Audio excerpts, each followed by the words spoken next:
looking at tonight is something we haven't seen in a while. We're going to be looking at a seaside hardpoint. Personally, one of my favorite hardpoints in the game.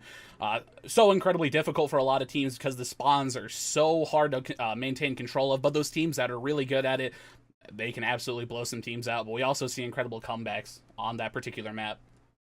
It's the map of drama, best depicted, I'm sure, as then we'll go to Arsenal, Gridlock, and then, of course, Arsenal and Gridlock again if we get to 5. But fact of the matter is we're not seeing any frequency today, which is all we've seen in the last couple of weeks is Arsenal and frequency, so it seems like. But again, you mentioned it, Seaside Hardpoint. For me, it's obviously it's very difficult to just say for sure that some team is going to win this map, especially considering, as you mentioned, all of those dramatics that tend to happen here on Seaside. But that being said, if you do find yourself a lead and you can use those specialists well and start to snowball the game into your favor, you're obviously giving yourself a little bit more of a chance to start to quote-unquote run away with the map. And that's kind of what I'm looking for in that second rotation of hard points when we start seeing those specialists and potentially score streaks coming online. Yeah, I gotta agree with you there. And as we're loading into this map, I think what's going to be really crucial for a lot of these teams is making sure they get those kills on rotations. I see a lot of times where they only get, maybe one kill in rotation, but an entire setup is still there. Teams just need to make sure that they're checking for the rotation kills, making sure they have the proper setups, and, just clearing all the corners essentially, especially when it comes to that second hard point. One player can be sitting in that bread area and make it so incredibly difficult for teams to try to get those spawns. Indeed it is, and that's, again, one of the biggest things. Can you find the spawns, and can you put yourself in favor to control most and the majority of these hard points? Obviously, if you can string together a couple, you're going to put yourself in a much better spot. So it will be, again, University of Oregon in the green, GCU in the purple, and it actually will be Glitzu on the point first, able to find himself one. No one really contesting it whatsoever. Now he's going to get a teammate to come help him out as he needs to reload, and it will be a little bit of a swarm coming in for GCU, but the point's still in contest. Limitless playing out his life for as long as possible, which he will be able to shred out one, which is exactly what you need, and it just comes down to can the respawns get there in time to help out. GCU in the point control, though. Yeah, Oregon really had a really nice setup going into the start of that. They get a couple of the entry kills, but then things just don't go in their favor, and now GCU looks like they're going to have the man advantage holding onto this first hard point. They can just find these last couple of cleanups. There they are. So 15 seconds left on the point, and now you're starting to see those rotations. Most notably, Glitzu is trying to get really aggressive. He's by himself, actually. He won't be able to get any success into this Barrel's tomb area. So as GCU sets themselves up, they've got point control, and of course, they've got the spawn control by that bread area behind them, although there seems to be a pretty long flank coming out from Glitzu and Lil Get Up, with pressure coming from the front, but GCU able to meet it, so this might actually swing the spawns, but no, Little Booyah is actually going to spawn all the way out by those fountain stairs, which is not what you want. So if you're Oregon, you get to play your lives out, and they're just not doing it very well at all. GCU is running away with this point. Yeah, I really liked how GCU approaches hardpoint. They recognize, okay, there's like 15 seconds of scrap time. I would consider this to be one of the more money hills when it comes to hardpoint Black Ops 4, and they recognize that. They send all 5, they get their early setup, and they're holding on to the majority this time. Stolas is looking really solid with the ICR as well. He's sitting 5-1 on a 2 streak at the moment, and naturally I call out his name and he finds himself on the bad side of the kill feed. But regardless, he was doing a lot of work with that ICR, and now it comes down to who else from GCU can step up. They're going to get this concert area and take down Little Get Up, so it comes down to GCU. They've holed themselves up these spawns, and they're actually getting the scrap time as well. This is stringing together very nicely for GCU. They got another 5-6 seconds, and now with the spawns coming on the backhand side for Oregon, they're going to get the information as that hard point was touched. So it comes down to GCU. Can they control this point and keep these spawns in their favor? So far, Limitless is giving themselves a little bit of a workout for their money, and he finds himself one, but not a second, but he does swing at least partially the spawns for Oregon. Yeah, I'm not really a fan of how GCU played that. They had the early control of the hard point, but then they decided to give up that back statue area. And then Oregon was able to come along the outside of the map and be able to pick up those back spawns. I really think GCU need to recognize that situation and be able to hold on to the spawns to that back concert area. Still though, Oregon with the flip are put themselves on an even stat line with GCU. And it looks like Grand Canyon want to push in for maybe one more go at this. And if they get picked off, that would be dangerous. But they do find Breezing first and actually able to find Booyah as well. So maybe an opportunity, but with only 15 seconds left, it looks like they're just going to be holding a kind of aggressive pierce over the middle just to kind of keep Oregon at bay, keep them forcing to spawn behind that fountain hill, which would give them some very early control of this barrels. Yeah, and it looks like GC is already set up for this next barrel hardpoint. A couple of players going to be trying to break their way in, but this barrel hardpoint is so incredibly close to quarters, so incredibly hard for a lot of teams to try to push through if you don't have a really upfront good solid presence. And so far, there's been nothing but Maddox is showing up with the exception of Real Fantastic. He's been doing himself rather well in these close quarters, 8 and 7 overall. looking to play a little bit more aggressively. It's kind of that Slayer style SMG. The trophy system comes down, which is what he focuses on, which gives Glitzu an opportunity to take him down, and he'll actually find 2 for his life, does Glitzu. But against Stolas with this ICR in the point of all places, will at least take away 2 for his life. So playing his life nicely, but still, it's going to be Oregon with the flip. Yeah, Oregon gets a really nice break right there. A lot of the kills going in their favor. Glitzu picking up a nice 2-piece, and if we notice Glitzu, he's fully streaked out. I didn't even realize he's got the War Machine and the Cluster Grenade at his availability. And now GCU just, they're going to have the last 10 seconds and try to go for the rotate, but with all those streaks on side of Glitzu, this map might spiral out of control relatively quickly. Yeah, very well could. It just comes down to, can they break in? A little bit of issue with this last time did Oregon have with the hard point, and if they can find a good streak, might be able to open things up, force people out from cover, and give them an opportunity to find some frags. Not even going to need to do so, though, as you can see the kill feed does pop up mostly green, and Oregon will flip just on the raw gun skill, and now it comes down to, can they find just a couple tradeaways on the staircase, and that's exactly what happens is Lil Booyah able to find himself 1, and now a little get up with the ICR. This is the exact angle that he wants here, J-Bros. This is very dangerous for GCU rotating in. Yeah, and that was a really great recognition right there. A little get up, recognizing that the spawns had flipped. Unfortunately, get some bad timing there, but still, Oregon getting the better of GCU at the current moment. They might be 1 and 2, but their hard point's looking incredible right now. Yeah, so it is, and you see Stolas has actually put himself on this courtyard tomb area for the second point. The TAC 5 used, but immediately fantastic, and Kenby, they actually find some value out of those 50 extra HP, as they were very close to falling, but they do win their gunfight, so it helps in GCU with a rotation. But again, you win that gunfight, but it's enough time for Oregon to respawn and come right back through. They find so much extra scrap time. They're almost at 150 already. GCU still has to win at least 1 more full engagement, if not 2 to 3, depending on where the respawns come out of. Yeah, I really like that play, the JV Limitless. He rotates all the way through the back of that bread area and is able to pick up 1 kill. But still, the recognition that he might be able to get a spawn for his team is a good heads-up play right there. For me, it comes down to what other specialists could potentially be used. Limitless has attack 5 if he wants to pop it, but with the way that this hard point's going, you don't imagine they're going to be using it. Still 28 seconds left, a little bit under that, and Glitzu still holding on to streaks, and it makes you wonder if he's just holding on to it for a potential break or just for a more influential hard point, because he's been holding on to everything. I mean, again, across the board, the only thing that's been used so far is the TAC 5 from Illusions, and he's almost halfway to another one. So you have to think at some point, you got to hit the execute call and use these specialists or these score streaks, start to snowball this thing for Oregon, or put this thing closer into contest for Grand Canyon.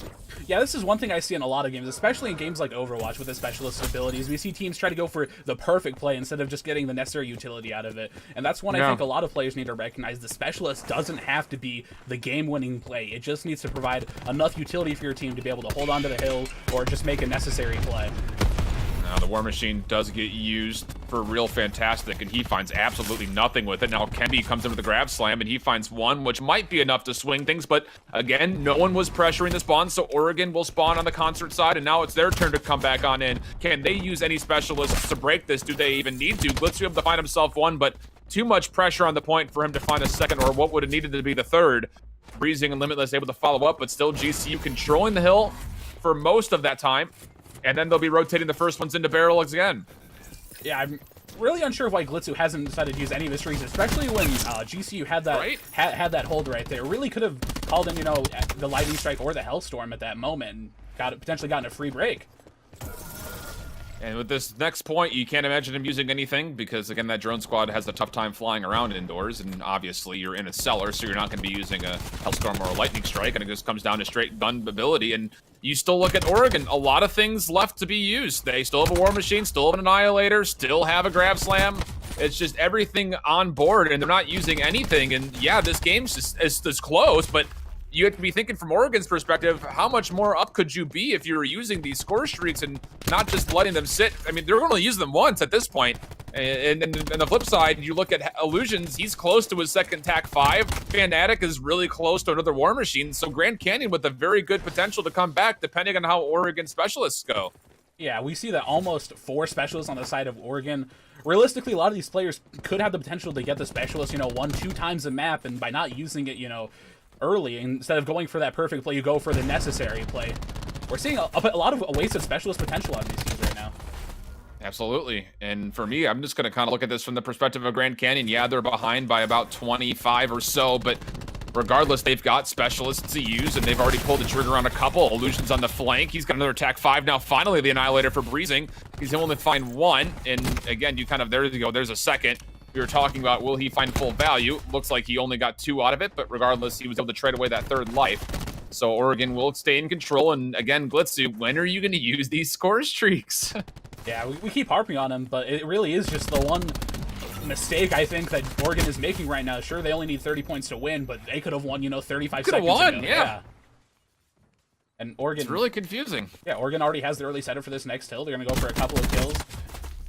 Not sure why they're all pushing out of the hill. They should be playing, try to hold on these spawns, but kills going in favor of GCU. Yeah, second TAC 5 utilized in this rotation fight, and they're only 20 down. And you still have to look at the looming score streaks for Glitzu, but if he's not going to use them, maybe he's just holding on to them for next map. Maybe someone needs to tell him that you don't retain that from map to map. Yeah, Oregon does have the current hill, but Nex is going to pull out his Annihilator. He's going to find 1. He's going to be holding it. Now, Oregon, well, it looks like they had a really good setup. The Vision Pulse is going to come in. This is disastrous for Oregon. The Annihilator's out. The Vision Pulse is out. GCU wants it all, and they want it right here. Yeah, I mean, they can't win off this point, but they can come surely close, and they will have another War Machine from Fnatic, and likely another grab spike for Kemby. So, again, you have to look at what Oregon has done, and they're going to have to just essentially win this Fountain Hardpoint off of streaks, which obviously they can, but it's a very close quarters hardpoint, and with the spawns being so nearby, the threat of team kills are very real with the Lightning Strike and the Hellstorm. Yeah, if there's one thing that Oregon does have going for them right now, is they do have those bad concert area spawns right there. So luckily they are going to have the early setup. However, with GCU only needing 14 points, this War Machine coming out of Fnatic can be, maybe with this Grab Slam, if he gets it here in a moment, could drastically change the outcome of this game, which should have been Oregon by, 30, 40, 50 points. Oh, he didn't check the corner. He was looking at the trophy system with the engineer up, and you could kind of tell that that was unfortunate timing, and it's going to come down to this raw gun skill in the face of having this drone squad here, although it will be destroyed by Stolas, so at least part of it will be, at least. And now looking to jump on in. Fnatic actually has to switch off of the War Machine because of the trophy that was there, so he doesn't get any value from that. And now it's just up to Kemby. Can he come on in? 1 team kill comes through, but again, Oregon holding onto the spawns. 2 seconds left. That's going to be one last contest in. Kemby trying to get there, but not going to happen. Oregon will hold on, but goodness, J-Pro, they gave us something to worry about for a while there. Ooh, man, I thought that was about to be a full collapse right there. I really thought Oregon should have won that by about, 40 or 50 instead of, what, the 12, 13 points that they actually won by? Yeah, it was, if not even closer than that. And whatever, a win's a win at the end of the day. But I think if you go back and rewatch this for Oregon and you see that your opponent just by, I mean, you can watch this thing at 5 times speed if you wanted to and just see the fact that Grand Canyon was utilizing their specialists, to a point where they had most of them granted them 2 for the entirety of the map, whereas Oregon just held on to theirs essentially 80% of the way through that entirety of the map. So again, not the biggest min-max, I guess is what we'll call that, but regardless, Oregon's still able to slay out, and thankfully those score streaks were there because I guess, they needed them at the very end. And again, I didn't really feel like there was much value that came out of any of them, to be completely honest. Like, they gave a little bit of zone near the end, but again, 1 grab slam could take down the entire drone squad, and if you flip spawns, those Hellstorms and Lightning Strikes might not do as much as you think. So this was a very close game, and Oregon probably made it a little bit harder on themselves than they needed to when things are all said and done. Again, hindsight being 2020, but yeah, I think Oregon needs to clean that up just a little bit. One thing to isolate, Glitzu going off the entire map only gets that 1 set of streaks. I'm honestly curious with how much productivity he was having on the map. If he could have potentially doubled up on streaks, if he would have opted to use his streaks a little bit earlier. But either way, 6,700 damage. The man really, really doing a lot for his team right there. But still, 12 points. That margin of victory right there, definitely not what they were looking for, and definitely shouldn't have been that, in my opinion. No, not at all. I totally agree with you. And as you take a look at it from Grand Canyon's perspective, you did what you could, it just wasn't enough at the end of it. And you have to think, again, with Seaside being the points being so polarized, and again, you have to consider spawn control, not only hardpoint control. You do find very often that teams will rotate 2 points with 23 seconds left on the clock. The only time that that's really necessary is if you are the team that's holding down to that courtyard tomb area and want to push through barrels to get to the concert hall for the fountain hardpoint. They left a couple of hard points, I think, for a little bit too long, especially that first in the market side of things before they rotated to the courtyard. There was a couple of moments where they had 20 seconds plus that they just essentially gave up. And you have to think at that point, you need to contest at least once or twice. And hey, you find 5 seconds here, 4 seconds there. All of a sudden, that very well could have been a game going the way of GCU, but not the case here. Again, early season J-Pro. These are a lot of things that, again, are very micro and macro that you need to be able to consider, and that comes with experience. Yeah, and I really do think as the season progresses, a lot of these teams are going to pick up that necessary experience, recognizing, this rotation, we're not going to be able to get it, or, we have streaks, we should use them, throughout the entirety of that map. I do think that experience will come with a lot of time. But as of now, there's just small things that, they're making mistakes on that this 12-point margin of victory probably should have been, 20, 40, 50 at this point. So, yeah, and as players are getting into the second lobby, I think I'm going to send us to a break. So don't go anywhere. We're going to have Arsenal, S&D, GCU versus Oregon. Oregon up 1-0. We'll be back in just a moment.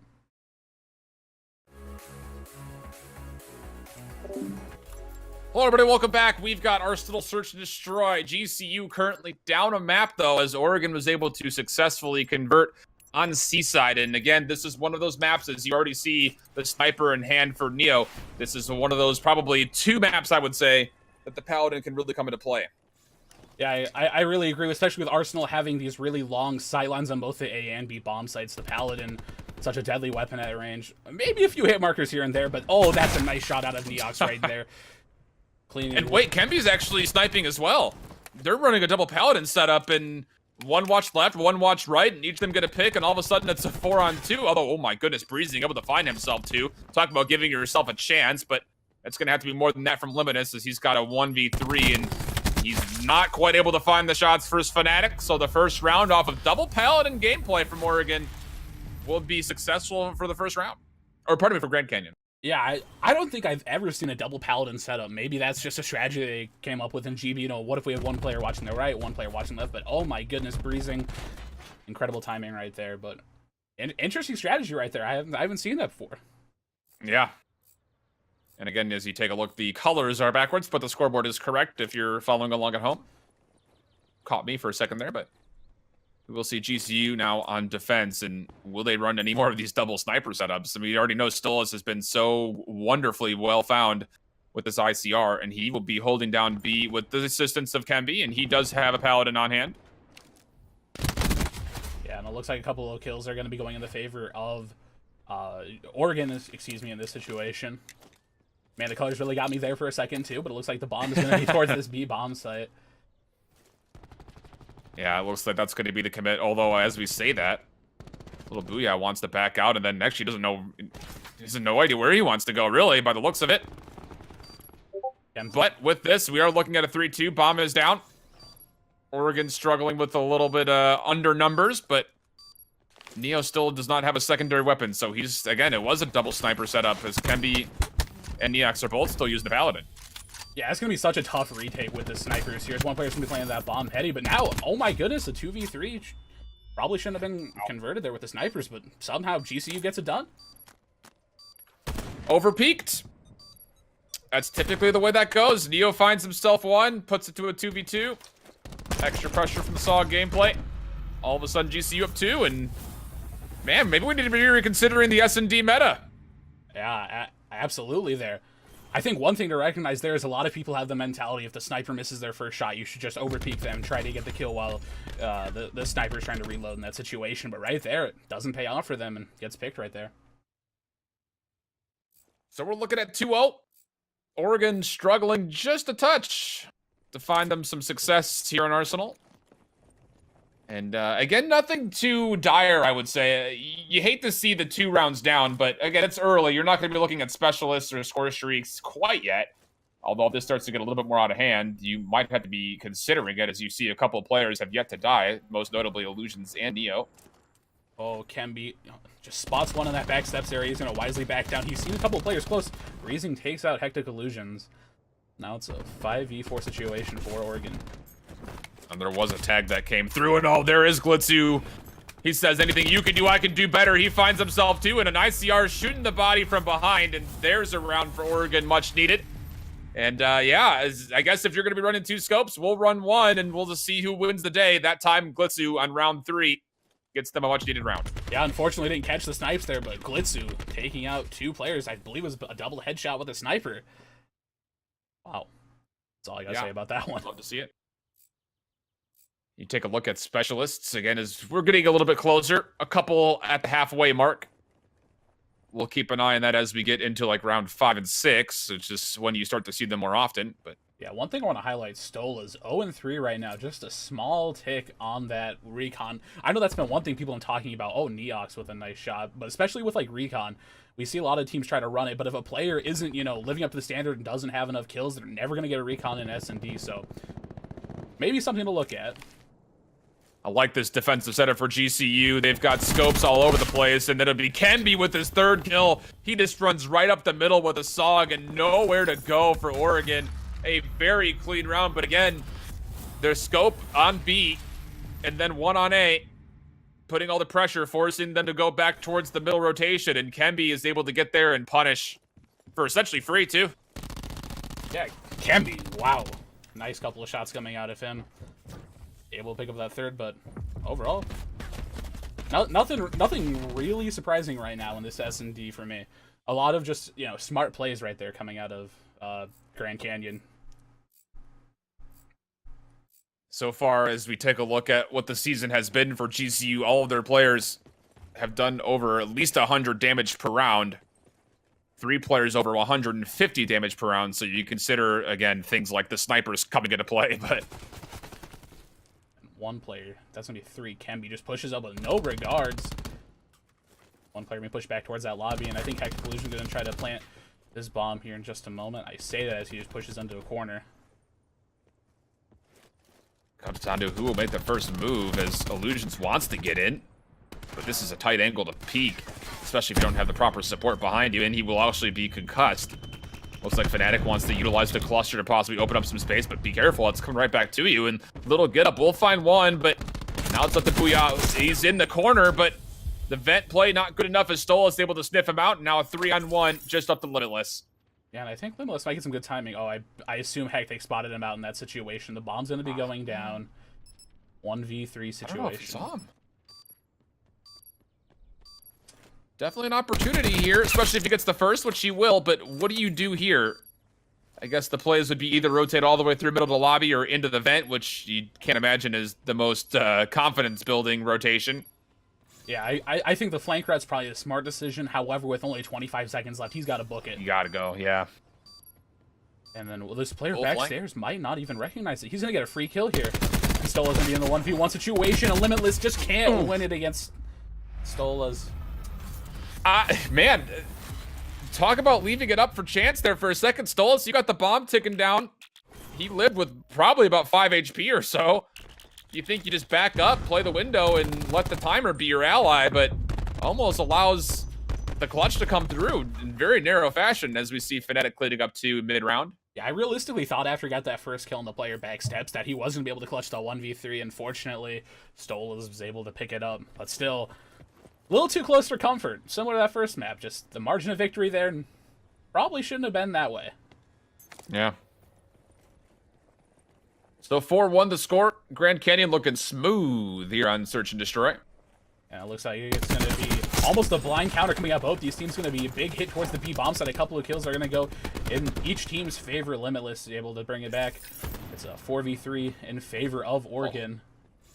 You hear those paladins just ringing out, and you have to just subconsciously duck, even in IRL.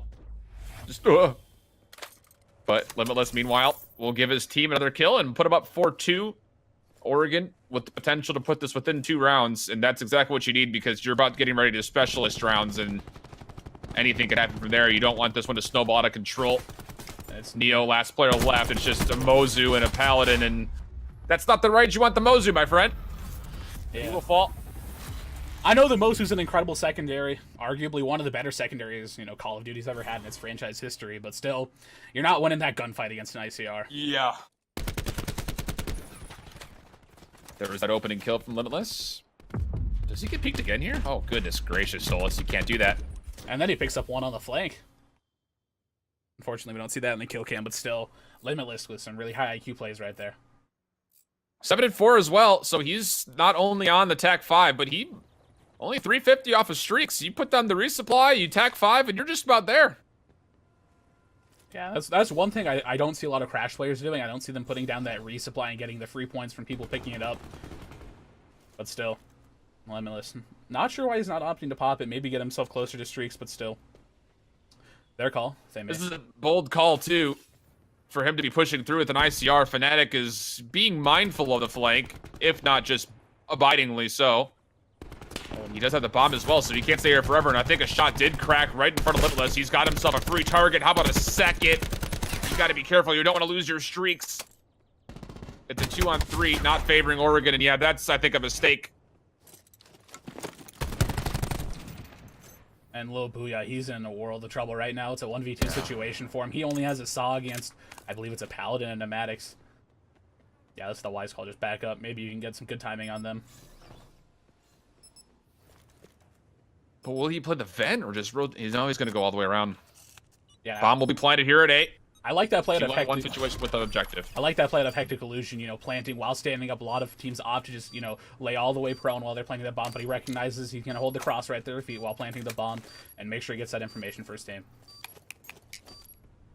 So a little Booyah, tough situation, and he's scouted out by Illusions. A couple shots will ring into him, and Illusions will finish it off. Nice little bait and switch for Neo and Illusions there.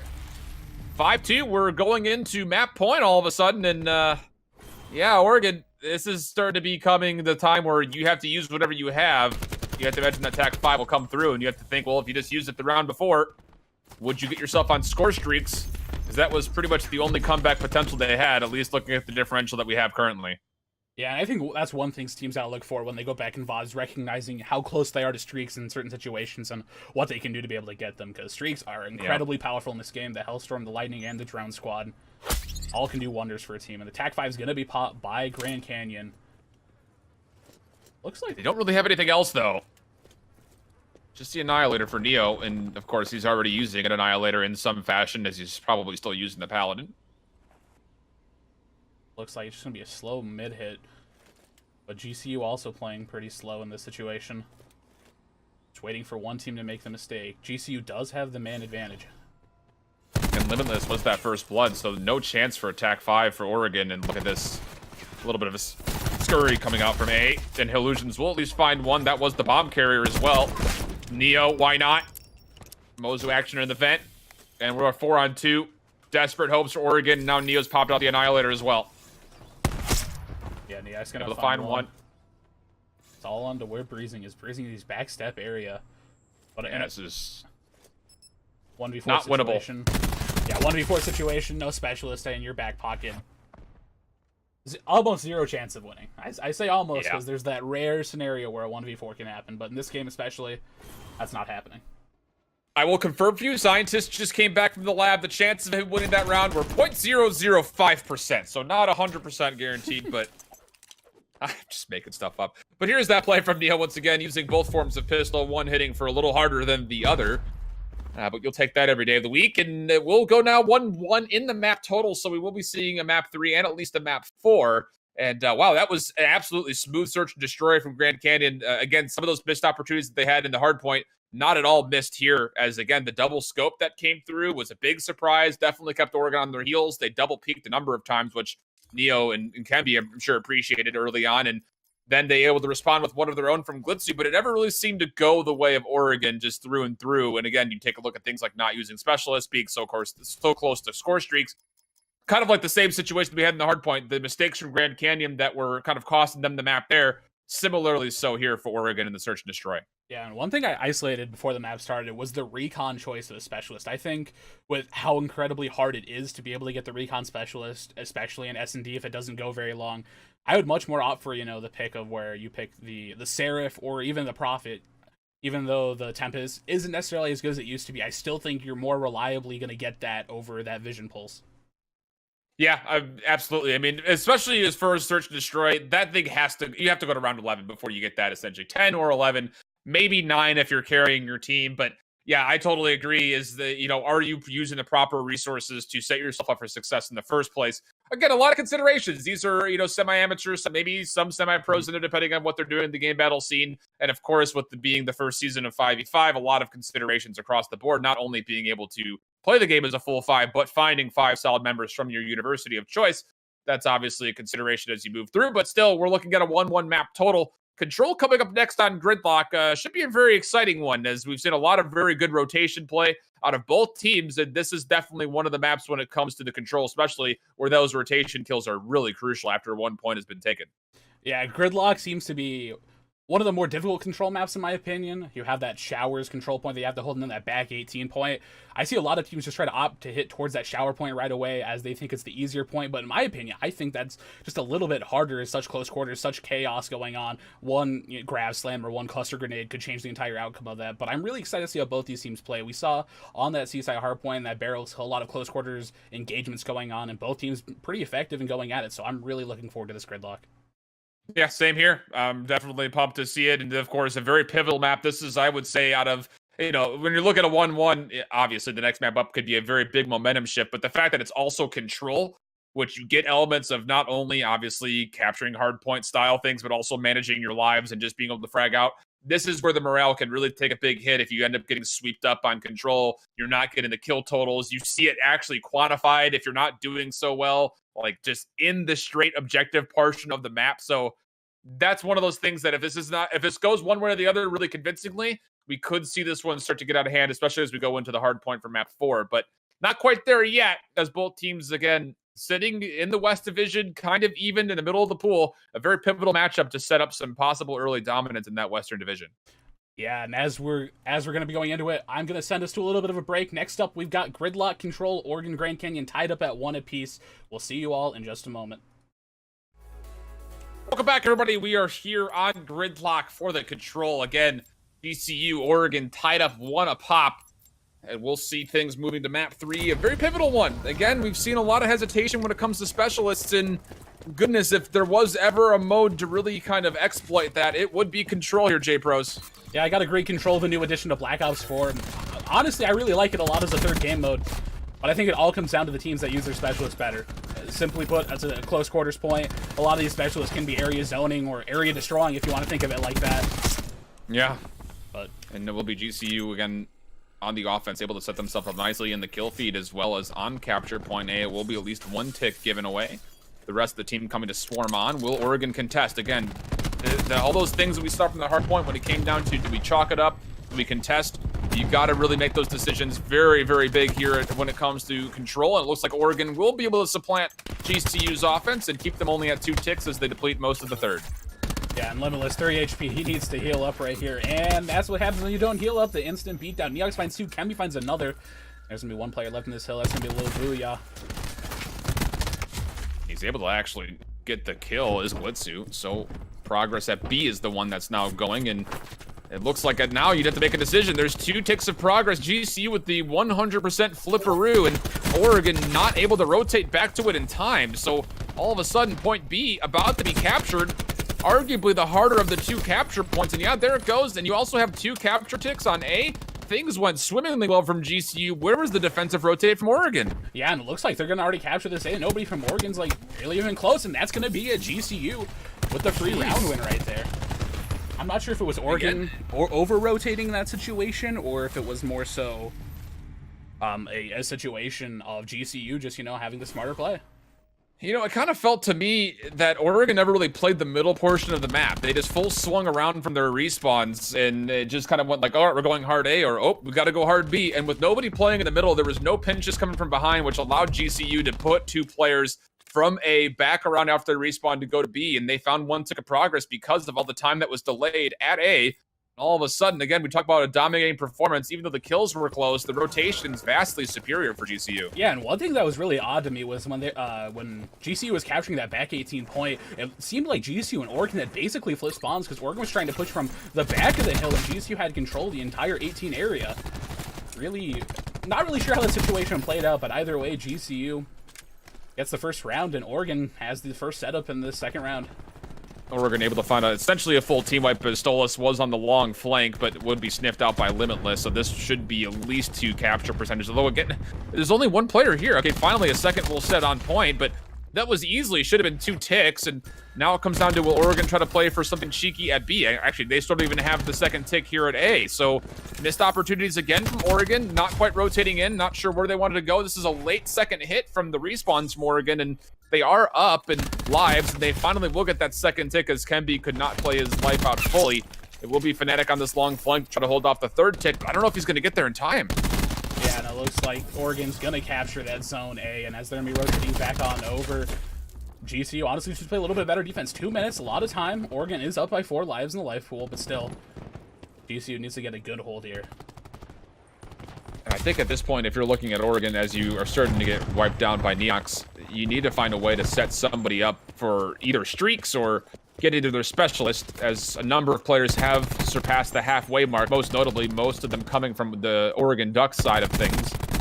And Glitzu in this backline will be a big nuisance, just trying to find a couple of spawn kills, and he's got himself a Maddox as well as a Sog, and the Sog will only be good for 1, as Illusion is able to trade him away. Still a 2-kill total life lead for Oregon. Yeah, and it looks like all of Oregon's going to be pushing. There's going to be one player pushing from the mid. That's going to be JB Limitless. Freezing finds 1, isn't able to pick up the second, as trades are just going back and forth on this back 18 hill. For the side of GCU, the Antelopes looking to set themselves up and put themselves closer in the kill total, as again, no progress really happened at B whatsoever. Finally, someone from Oregon will step on point, but you can see Kemby just through the X-ray is sitting on the backside of the 18-wheeler, will be traded away. Neox, though, trying to get himself involved, and Stolas not able to help out as he gets taken down from behind by Glitzu again, who has been such a nuisance by this bus stop, and now it's a 5-life lead, and still Oregon with a minute and 30 plus to work with. Yeah, Booyah finds a nice double before getting traded out, but still have this second second pick already. Breezy's going to find 1 player pushing out of storage, and now it's a 9v3 situation. It looks like Oregon is going to be able to cap this second zone. And if, that's actually really big for the side of GCU to trade away a couple of kills. You think that this round is probably gone, and well, not necessarily. Actually, 3v6, very doable. But if you're Oregon, you kind of wanted to close that thing out quicker simply because you held a little bit of a tilt advantage in the specialist charge. But with those trades coming out from Neox and the rest of the gang, they're able to put themselves a lot closer to specialists of their own. Little get up, not quite able to finish. Glitzu on the flank will help out with 1, but Neox is there to meet him with 1 of his own, and not enough of a life there to play out the rest of the pressure. So it will eventually be Oregon, but again, it came at a cost there. Yeah. Right there, we're seeing, especially when it comes down to it, both of these teams in their offensive rounds are just, I think making the better plays. One team's overcommitting one side, okay, we'll push on over to the other side, and just, back and forth until we have, enough of the point captured where we just get the entire zone and then move on over to the next one. Well, we'll go to round 3. Some specialists will, depending on how fast GCU push this time around, there should be at least a couple to be utilized if, the choice does end up going that way, which, if we say anything about Oregon, it has not gone that way very often. And it looks like this hit is going to be towards this shower point. Again, 3 players from GCU right here, 4 from Oregon. The stun comes over, and GCU finds 3. Kemby. No trophy system whatsoever. Can be able to find some success in the back mirrors. And that will be enough for the progress at A to start ticking up pretty fast, as there are 3 members here stacking on top. Second tick coming out in just a moment. It looks like Oregon wants to maybe hit 1 more time, but if you're going to do it, you got to do it immediately. And it looks like with 1 kill from Limitless, no one else able to touch in time. So that's a big life waste from Oregon. They will get a couple of trades. Booyah on the flank might find 1 more if he can stop bringing around Rosing with his opponent. And he will actually not be able to do so as Illusions is able to find him first. So a 5-kill lead, and all of a sudden GCU already on B. Yeah, right there, Oregon just overcommits towards the A side. The player tries to go on a long flank there, doesn't get his team doesn't give him enough time to actually develop the flank into anything. And right there we see GCU just captures the point. Now Oregon trying to play a little catch-up. I wouldn't be mad to see GCU just pull out 1 specialist just to see if they can snowball this very quickly. Something like a grab slam would work, as Kemby's able to find himself 1 at the back end plus 2 with a Sog. And that's going to be enough to, again, nearly get the full team wipe and put a lot of the team on B itself. So 1 tick of progress already there. Kemby finding another kill, and now a 2nd tick of progress. All of a sudden, the 3rd coming in. And they use TAC 5 in Oregon, and no one's going to get here in time, I don't think. They find all of B, and then again, Oregon with the mistakes. Not quite able to touch. The TAC 5 essentially completely wasted. 2-1 reads the score favoring GCU. Yeah, that's a big misplay. That's potentially a game-breaking play right there. Using the TAC 5 later on in the game. But right there, nobody gets close enough to the hill to even make use of it in this situation. And GCU just picks up the 2nd round. I'm stunned. I totally understand the tag 5 usage right there, definitely less than optimal. Nobody is able to get back to the hill. And right there, you know, a situation we're seeing where the offense has been breaking through the shower side right away. If it eventually goes to a round 5 and you still have that tag 5 boost, maybe you swing that in your favor on the defense and potentially change up the entire game.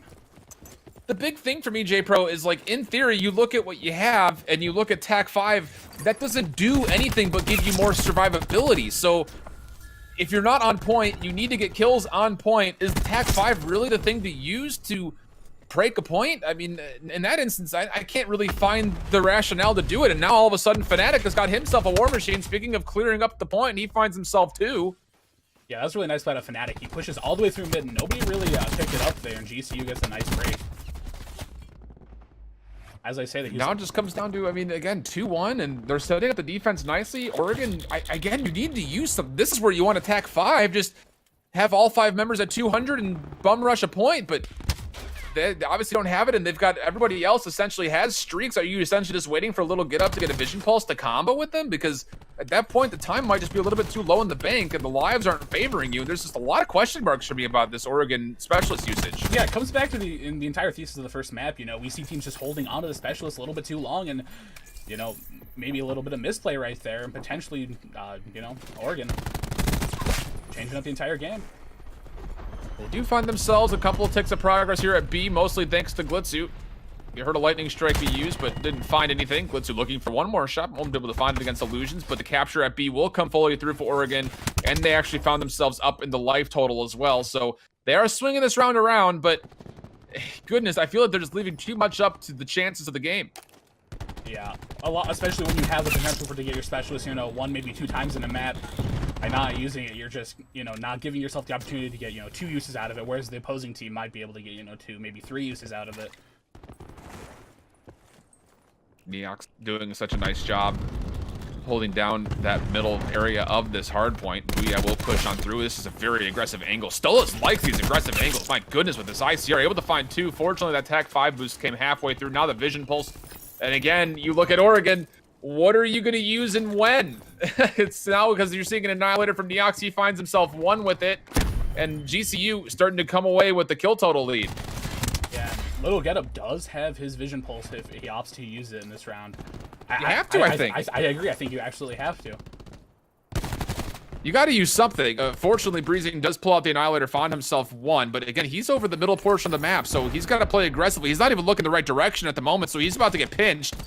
Can he find Stolas before he drops? Yes, he does. Looks for the 180, not able to get there. But still a 5-on-3. Oregon, you've got a grab slam. And for Booyah, you have to hope. I mean, they already used the Vision Pulse, and he's not able to convert off the back end of a GCU. 2 kills away from putting this up 2-1 in maps, and it looks like they're just about to do it. 1-on-5 situation. Little get up. No time left to play.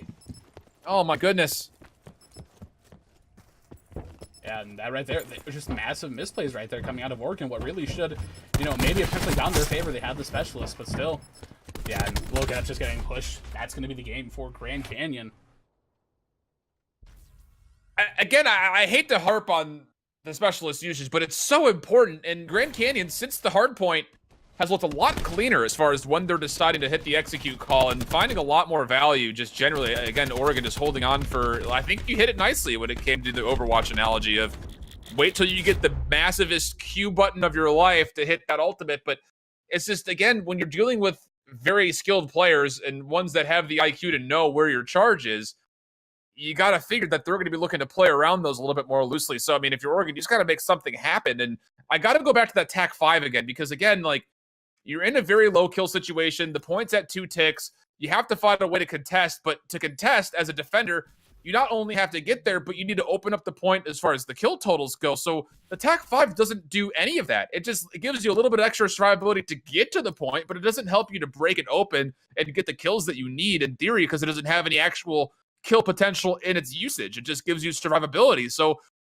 yes, use a specialist there, but TAC 5 is the lowest one on the list, I think, to use, in my opinion. Yeah, I think you hit it on the head right there. The TAC 5 is not the one you want to use when you're trying to break into a hill. You know, maybe in a hard point, if you know, like a situation occurs where you just need to get that clutch factor, that extra HP is going to give you a little edge in the gunfight. But right there, when you need to get the kills off the point, the TAC 5 is definitely not the one that you're looking for in that situation. Yeah. Well, again, another missed opportunity. You see the previous scores on screen. It was a narrow escape on Seaside for Oregon and the hard point, and then a little bit more of a dominating S&D coming out of GCU, and then we saw what just happened with the control. So we will head back to Arsenal for another hard point, and you have to think that based on how Oregon was playing, you got to if you're going to go back and just quickly reevaluate what happened on the first hard point, GCU very quick to just give up a point, chalk it, and set themselves up for the next one. If you're Oregon and there's about 25 seconds below that, maybe there's like at a max 25 seconds, I think you need to understand that. Leave one person on point and try to find those rotation kills, because that is, again, one of those spots that they could have snowballed Seaside a little bit more. Obviously, we talked about the score streak usage before, and now as well, the specialists coming into the conversation. But I think if you were to quickly do adapt and say that, hey, when we were in control of a late hardpoint, there was no contest essentially after 20 seconds. We needed to know that, dedicate just one person to soaking the scrap time and just playing the rotation game to try to swing spawns early. Yeah, and if you had to pick who you think going into this Arsenal hardpoint, I think you gotta favor Grand Canyon, especially with the way they've looked these past two maps. The first map, maybe still a little bit of a warm up, still trying to get warm the sticks up a little bit, but these past two maps have been some good plays out of them. Maybe not perfect, but still just enough, to get them over the edge. Yep, and again, you consider how Arsenal's set up, and you look at Gridlock and how big the rotation game was going from point to point. It's almost the exact same storyline here. As yes, spawns are important, and they do have a little bit of favoritism on Arsenal, but it's not nearly as much of a favorite as Seaside provides in their spawn points. So it comes down to, can you find those rotation kills over the middle? Can you get those early breaks? Can you find a way to set yourself up more aggressively outside of the point rather than just kind of turtling up in one? So a different dynamic here for sure as you compare Arsenal to Seaside. And again, I think you hit it on the head. The way GCU has played, not only on the rotation game, but how they've approached control and how they moved around this map, particularly on Search and Destroy, it kind of feels like the tide is favoring them. But Oregon was able to, it wasn't just able to win it. They had an opportunity to snowball the Seaside hardpoint. So who knows? Maybe they're hardpoint gods, but that's what we got so far as we go into map 4. Yeah, and as the lobby's loading up right now, about 5 seconds until we get in-game, I think what this map's really going to come down to is the ARs of the side of Oregon. If the ARs of Oregon are able to, pop off and be able to create some big plays for them, I think we can see a game 5. But realistically, yeah. I don't think we will. We'll see what happens as we dig on in. And we will, again, be seeing Grand Canyon trying to close things out. Colors are backwards. Scoreboards are correct, though. In this first 50-50 point, J-Pros, for me, it just comes down to, can you win the early gunfights? And so far, it should just be an even trade completely. Although, as I say that, GCU able to win out. Kemby with this ICR has looked really solid, and he finds himself 3 in the exchange, and now the hard point first going in control for GCU. Yeah, I think what's really important is see Stola's lighting up the kill field with 2 kills with the ICR. I think this first, though, really comes down to whether or not your ICR is going to be able to lock down the lanes, and right there, GCU was able to do that. Neox with a big 2 kills traded out by Limitless, but still. Again, just look where he got those kills, though. Pushing through window into that gun battery placement just to keep everyone from Oregon away from that midpoint. That's what GCU did so well throughout the control, playing the middle portion of the map of Gridlock. They're doing so again here in Arsenal. Limitless has a big role to fulfill here, and he's not able to win the fight against Fnatic. Fortunately, he gets traded, but Illusions is there to keep the favor in that of GCU, and it just comes down to, can you lock down these spawns and find some dominating control? Currently, they're doing both. Yeah, Glitz is in a world of trouble right here. Maybe playing Kemby, but a couple players are going to turn around. One of them going to be Hectic Illusions. Hectic Illusion going to find it out. Hectic Illusion actually got that Lightning Strike. He's only 10 points off that Hellstorm, and he is rocking that Strike Team, something you didn't see too often. I don't know if he's able to get it, but still. And he does. Looking for Illusions. He needs to make a play. He's got himself a Hellstorm. Looking to get closer to a Strike Team. Could you imagine how this would go for GCU? In that situation, if Oregon's able to pick up that Strike Team, little booyah, he's gonna take him out in the back. Meanwhile, though, as we were talking about score streaks, Oregon's put themselves at 14 now. And it's going to be actually by the time that this hardpoint... We talked about this. GCU rotates so fast and so early. All of a sudden, a game that has been dominated by GCU is within 1 point. Well, 2 points, I guess, for Oregon as they look for the statue hardpoint. Yeah, and Limitless finds a nice opening pick right there. He doesn't able to find the second one, but still.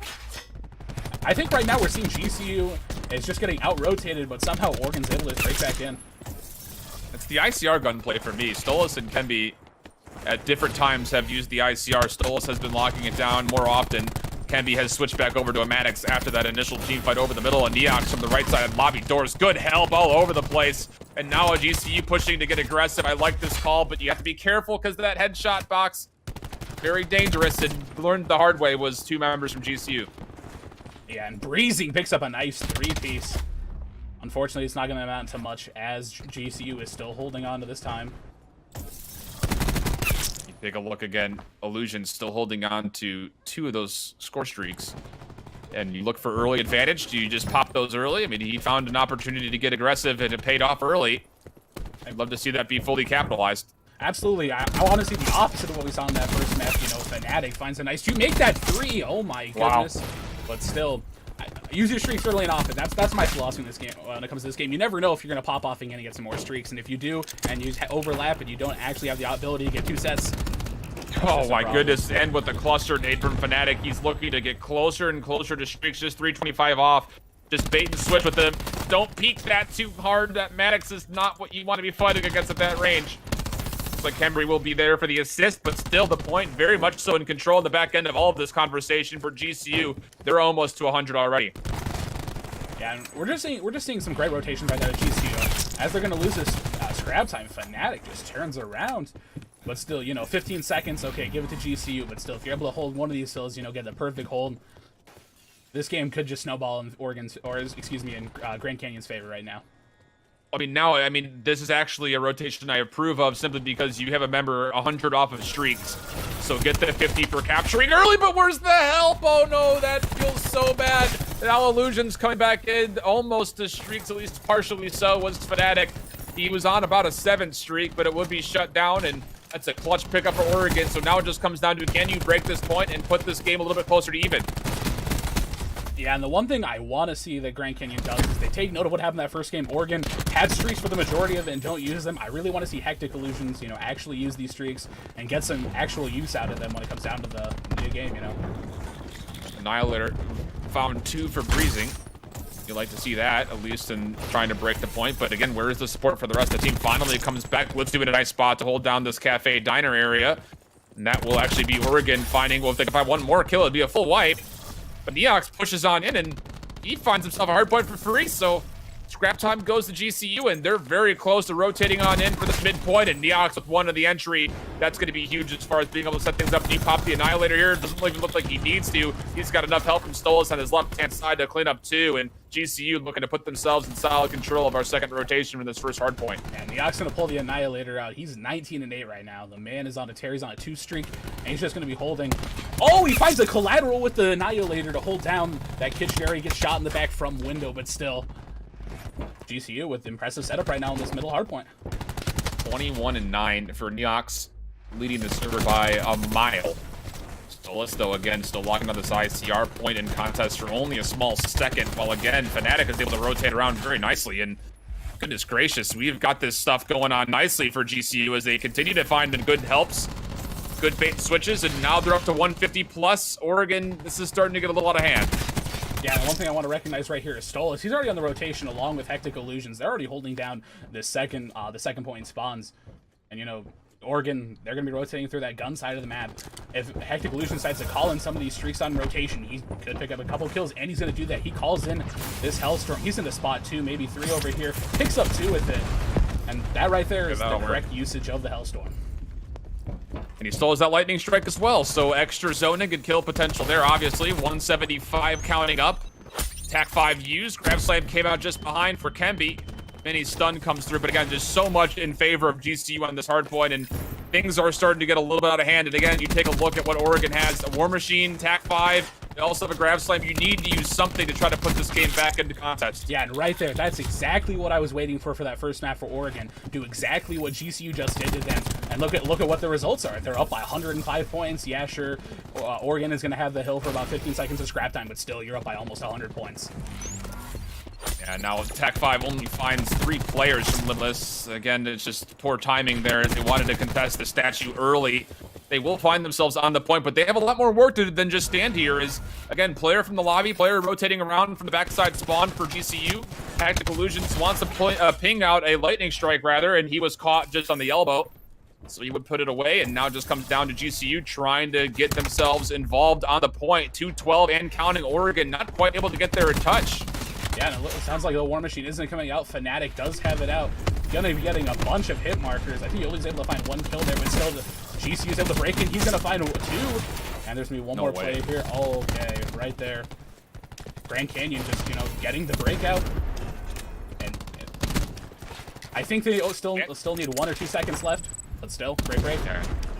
Can't quite win off this point, but it'll be close. Grassland comes in, and yeah, okay, you get yourself some scrap time, but you essentially have to play a perfect hard point here from Oregon. And Glitzy, I'm looking at you, bud. You need to find this War Machine, find some success with this inner hill, and find a way to try to put this one back in contest, because GCU could essentially just play scrap time from here on out, or just play the early rotates like they like to do. Yeah, I actually kind of like the Grassland matrix right there. Giving yourself that 20-second cushion instead of, maybe a 5 or 6-second cushion. It's a little bit more manageable to potentially make a comeback right there. Still holding on nicely. Good kill, but here comes the lightning strike. Will there be enough to open up the point for a GCU to win? They will put themselves in contest for a second, but didn't quite find enough Oregon members that they needed to. The spawns were just too close. Limitless wins a clutch gunfight and is able to hold down the barrel, so now he can come back and help out.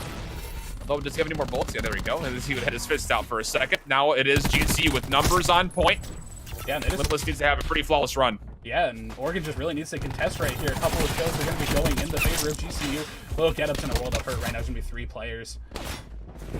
And now we're in the last 10 seconds. War Machine for Glitz has to pop it. Will find himself too, but he essentially just spams it. He finds himself a 3 and a 4th, actually, but someone has to get through the touch. He can't get up the ladder. Oh, feels bad, man. It was a nice attempt, but it will still hit 250. 4 to the 5 were dead. He needed to find the last one. And nobody could get up the ladder to touch in time, unfortunately. We'll watch Little Booyah clutch things up here for Oregon, just in a losing effort as he pushes through this diner. That's a nice 3rd kill right there. Potentially going to get a couple more.